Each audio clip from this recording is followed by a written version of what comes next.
Hey guys, oh boy, more proof that what I've been saying all along is true. The tourists don't know what's going on. There has been an interview with tourists that were at the Blue Lagoon today.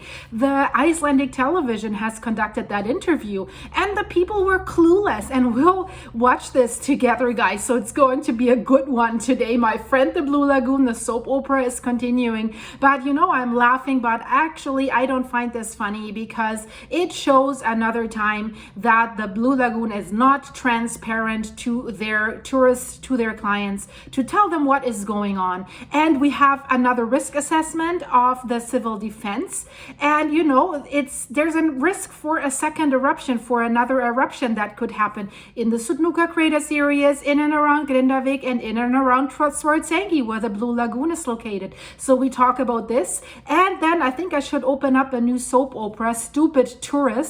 Stupid tourists happened again today in Iceland. A car got stuck in the lava at the volcanoes. A Dacia Duster just was driving basically off-road. I guess they were trying to get to the eruption and then they got stuck there and the car wouldn't move. How stupid can you be, guys? So stay tuned. We're going to start with this video right away because it is crazy again today. But before we do that, do me a favor, let's push this video out to the world, and you can help me doing that by liking this video. Let's try to get this video as at least half as many likes as views, so please help me and do that. Thank you so much, and let's dive right in. So just 2 days ago, they had to rescue 3 tourists that were exhausted on their way trying to hike to the eruption site. So they were meeting rain and cold weather and fog. So they had to be rescued. 3 rescue teams had to get out there and risk their lives because there can be toxic gas pollution from volcanic gases. And so the day after, basically, we have this sort of off-road hero thinking that they can take this car over all the lava beds and lava rocks to the eruption site. So they got stuck on a trailhead that goes west out of the Blue Lagoon today. And as I said, they're all coming from the Blue Lagoon parking lot because there's access on Grindavik to the Blue Lagoon. This road basically only leads to Grindavik and the Blue Lagoon, and they should close this down. Even residents of Grindavik say, close down that damn place. Nope, the Blue Lagoon is open, you know, as often as they can, as quickly as they can, and they leave it always open to the last minute so that guests have to go through an emergency evacuation, which is not fun. If you wake up in the middle of the night to sirens, and then you see the skies are fully red because there's another eruption, or you're in the pool and then the sirens go off and you have to evacuate. Some people reported here, some of my viewers, they left their swimwear. They were just running out. There's videos about this evacuation, which is really, really scary and shows that people are scared. Check out my videos in my Icelandic playlist. It's mind-blowing. So I would love to have another impression, but I can't help. In my opinion, I do have the impression that all they care about is money. And if you look at their website, they don't show what's going on. You can't even find it. We've talked about this. There's a little banner, all facilities are open, read more. Well, you don't click this. All you need to know, oh, it's open, I can book. Why would it be closed if you're from other countries? They don't know, and I've always said that. And the Blue Lagoon tries to put this under the rug, tries to make it as hard as possible, in my opinion, to find the relevant information. And that's why I keep talking about this, and this is really interesting because, you know, they've been trying to bash me and other YouTubers. They've tried to shut down another YouTuber's channel that was talking about these issues with the Blue Lagoon. But now the Icelandic television is reporting about this. Do you want to shut them down as well? Or do you want to send bashers after them as well? Because they're saying it too. In addition to some residents of Grindavik that want that place closed, in addition to the civil defense and the police chief of Sodorans, who are saying nobody should be in these areas that are outlined on the hazard map of the Icelandic Meteorological Office. And they're strictly saying if you are within these areas that are pointed out in this hazard map, you are at your own risk and you're responsible for your own actions and inactions. So do tourists know about this? Watch this. Is it still active? Yes, it is. Wow. It is. Yeah, Okay. it is. So you were not aware of that? No, I wasn't aware of any danger. So what do these guys say? They were like, oh, this is so funny. They don't know. They have no idea. Or these guys. We know a little bit. Not a ton. We've been following it, kind of planning for the trip. Right? So now you understand what I've been trying to tell you for months. These people don't know. For them, this is a vacation. This is a spa. This is a pool where you go to swim. Would you consider that this sits right on top of a volcano? And watch them. Watch them. Do you know where it is? No. Not really. If we're in the lagoon and it erupts, that's probably it Then for we're us, just gonna right? run? Yeah. Okay, yeah. If you can, yeah. I think it's too late, yeah. Okay. Alright. But yeah, I'm not going to scare you guys. Let's just hope it's okay. Okay. Cool. All right, well, thank you very much. Thank you. Good one. Thank you. We just go? They're taking it lightly, right? Well, I guess if it erupts when we're in it, that's it for us. They don't take it seriously because, guys, let's be honest. You and I, we're the freaks. We're following this like on a daily basis. I'm making 1 to 2 videos about this every day, right?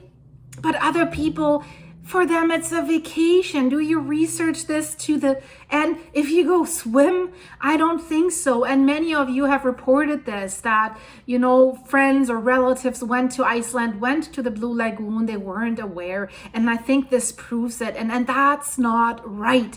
If people go in there and risk their health with toxic gas pollution, the wind can turn very, very quickly, and it had to be evacuated twice, I believe, already because of toxic gas pollution. And now the magma chamber that's right underneath the Swartsengi power plant and the Blue Lagoon is filled up again to an amount that usually used to trigger the next eruption or magma intrusion. And do you really need to have tourists in that area? No. And now let's talk a little bit about what the civil defense says about people hiking to the eruptions. If you've seen one of my last videos, there is a tourist group that has been formed like a task force with the tourism ministry and some other entities. They want to get access to these areas, to the eruption. They want people to be able to have a tourist eruption, to walk there. So they're talking about from the Blue Lagoon, basically across from the Blue Lagoon, there's the Blue Lagoon, there's the Grindavik access road, and across they want to make a parking lot and they want to make a hiking trail to the eruption. And you know, I said this is crazy, and today there's a statement from Vidya Reinasson. He's the head of the civil defense, and he said this is insane. Nobody should be there in this area at all because it is too dangerous. And then especially not where they are planning to put that parking lot and the trail. And they have an extra person that's responsible for security and thinking about that. But they come up, according to the civil defense, they come up with the worst case scenario, the worst place ever where you could put tourists. And why is that so? So Vidya Reinasson says, well, basically, if you put the parking lot there, you let the people walk towards a potential other lava flow because they're expecting the next event in a few days, within a week, because that magma chamber underneath the Blue Lagoon and the Swartsengi area is full again. It's about to reach maximum capacity, build up that much pressure so that it will send magma on its way again.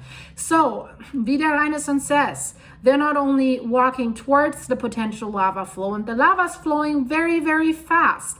So it was flowing at just in a few hours, 4.5 kilometers from the current eruption site towards the Blue Lagoon and the Swartsengi defense walls, and it has crossed the evacuation road Grindavik and destroyed some infrastructure. So, but he said, they're also crossing the path of where the magma will flow to get to a potential eruption site. So it could erupt there too, where the people are. And there is a risk. It could erupt right in the Blue Lagoon, in the Swartsengi power plant. The scientists have said this is a possibility.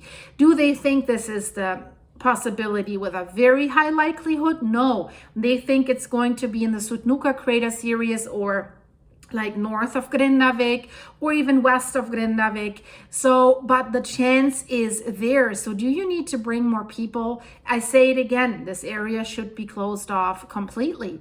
And again, and that's why I think there's so much pressure on the civil defense, the police chief of Sudorns, to basically say that the Blue Lagoon can be opened. The manager of the Blue Lagoon, she keeps saying, even after this interview there, yeah, we're in close contact with the civil defense and the police chief, and they're basically saying, well, they allow it, they say it's okay, but they, in my opinion, they're just being pressured because they're raking so much money in. It's a big part of Iceland's GDP, up to 10%, between 8 to 10%. That's what the Blue Lagoon makes them. And that's why there's increased pressure to say, well, you can open up. But another YouTuber has found that it's in the fine print that, even in the event of like a natural disaster, you don't get your money back, but also you're basically on your own. So I think they're covering their ends there, that they don't have to, if there's any fatalities or anything or lawsuits, that they think they can get out of this. This is my opinion, guys.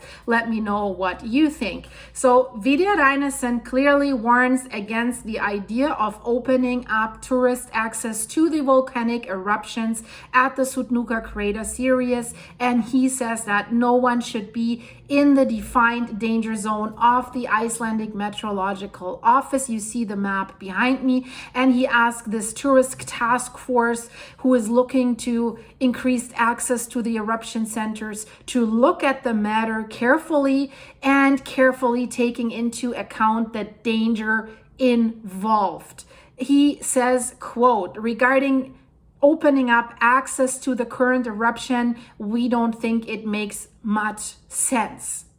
He points out that the civil defense is not included in that task force. It's not a member of this working group, but on the other hand, they are in contact with the police of Sudorns, which is represented in the group. And he says the working group is working on two projects. One project is they're looking at the tourist services in general on the Reykjanes Peninsula, and especially in light of the ongoing activities alongside the volcanic eruptions, earthquakes, magma intrusions in the area. And I don't know. I understand that tourism is an important income for them, but I just always get the feeling that they're just thinking, where can we drive these innocent tourists? Where can we put them so that they still make us money? Why don't you put them to the other beautiful places that are in Iceland? Do they really have to be right there? Do they have to be? I don't think they have to be. Just put them somewhere else. But no, I hate it. I don't know how to describe this. I just feel they don't give a damn about the lives or the safety of these tourists. They're just thinking, where can we put them to still make money from them? And that's what makes me angry. And that's why I really have lost my trust in these officials, or in these tourist agencies, or in these agencies that do events, and because they're not careful enough, in my opinion. But the other project that group is looking at is how they could take action to improve the access to the eruption site. And their intention is to pave the way for tourists to the eruption. And Vidya Reinesen also clearly states again, regarding the first part, overall on the Reykjanes Peninsula, I think it makes a lot of sense to look at it. But he says, regarding making access to the current eruption, it doesn't make sense. And he points out at the risk assessment map again, and he says it's an area we don't think anyone should be in there. And he also says that, and that has to be taken into account, and it doesn't seem to be. He says, on the other hand, we now have imminent changes in the sequence of the events of that eruption. There is still magma flowing under Swartsengi. There is a land rise, and the magma accumulation is approaching the limits that have triggered a magma flow. He says the warning time before an eruption starts has become as good as no warning time in the last event. So this can start without a warning, and then you have tourists in the area and the lava starts flowing quickly, the volcanic gases, if you're lucky that the tourists are not right on top of where the eruption actually is taking place. So he says the risks involved are very high, and this needs to be thought through very carefully, and the risk assessment needs to be carefully reviewed before people start taking these actions. And of course, they're always saying, well, there was access to the eruptions at the Fagradalsfjall eruption, at the Litla Rút eruption, at the Geldingalladeller eruption. There were footpaths. And he says, well, you have to look at how much this is going to cost, because you need to make the trails, you need to have guards, and then, this creates a lot of cost. And the cost of guarding and of road construction during the eruption in 2021 was already about 500 million Icelandic kronas. And he says, if someone believes in having an activity in the area and financing it in some way, then of course it has to be looked at. But he makes very clear that they're not responsible for watching these people. He says if there is to be any kind of activity in such a dangerous area, the preparedness has to be in line with the danger that people are facing. And he says it's not enough to create some footpath and some parking lots and then just say you're doing so well. But that is basically what they're doing. And that's basically what I say that the Blue Lagoon is doing. And then their security expert of the tourism agency, he leads that task force, that working group. And he said last Friday in an interview that the best point, as I just mentioned, would be just off of Grindavik in a similar place like the Swartsengi area. And then on the other hand, Vidar says that's the worst place, right? This is how educated these tourist organizations are. Basically not at all. I mean, I think even you and I, guys, we know, well, that doesn't make sense. If you look at the lava flow maps where the lava has flown, and in light of that the next eruption is coming just in a few days, that is very stupid. I have to say it again, right? The civil defense Vidar Reinesen says, quote, we looked at it as the worst place, right? Because you're both walking up against an area where lava flows and walking across where the magma tunnel runs underneath. And he says, we have no idea at what accuracy we can predict where the next eruption will come up, and also there can be a fissure that is opening very wide and very long. So people need to look at this carefully, and there's so many factors that influence that decision. That's what he says, right? And so guys, it's again, I'm speechless again. What can we do? I think, if they're fully transparent with the people, and I have to mention the Blue Lagoon again, if people really know before they go in there, before they even book, exactly what's underneath, the risk they're taking from gas pollution, from eruptions, lava flows, emergency evacuations, and then they still decide that's a thrill that I want to go through for having a swim in an artificial lake, then go for it. Right? Then go for it. But sign a waiver, signing away all your rights. But the stupidity, there was just another area in Iceland also today where there was snow and people drove there with their off-road vehicles and had to be rescued again, although the road was closed. It clearly said do not access. Of course, the tourist did access, right? But it makes me angry because this stupidity is risking the lives of these civil defense people that got a price, by the way, from the, I think, Department of Engineering in Iceland. They were giving them a prize, and the engineering companies as well. I hope that they individually mentioned every one of these excavator and heavy machinery drivers who are out there 24/7 to drive these trucks and build these defense walls. They're driving right along a current lava flow while the current eruption, and they're like the Fraggle Rock trying to build the defense walls while the lava is already coming towards them. They're risking a lot, and they're heroes, and they deserve extra compensation. Why don't you spend the money for them instead of spending the money for parking lots and walking path to endanger more tourists? So I hope this was interesting for you. I thought it's very, very interesting to see that the Icelandic television is also reporting about this, and also the other Icelandic newspapers have raised slight doubts about this. I think they're very careful, in my opinion, because I think if one reporter goes out of line, then the next day he gets the hammer on his head. How can you say that? We're losing tourist revenue, right? So yeah, guys, that was it. I'm out of here. I see you very soon with another update. Check out this video about Bardarbunga. There was just a few hours ago the largest earthquake that they had there since the last eruption that has caused that huge caldera. So Bardarbunga, 5.4 magnitude. That's a lot for a volcano. So is there something coming? That's why. Look at my other videos. The scientists are concerned about the seismic activity in Iceland as a whole, along the North Atlantic Ridge and everywhere else. So what does that mean? Is the whole country like, poof? I hope not. I don't think so right now. But you know, there's a lot going on. So check this out. It's going to be interesting. I have a whole playlist with all the information about Iceland and the eruptions and the dangers. So thank you so much. Please like, don't forget, and subscribe. Bye-bye.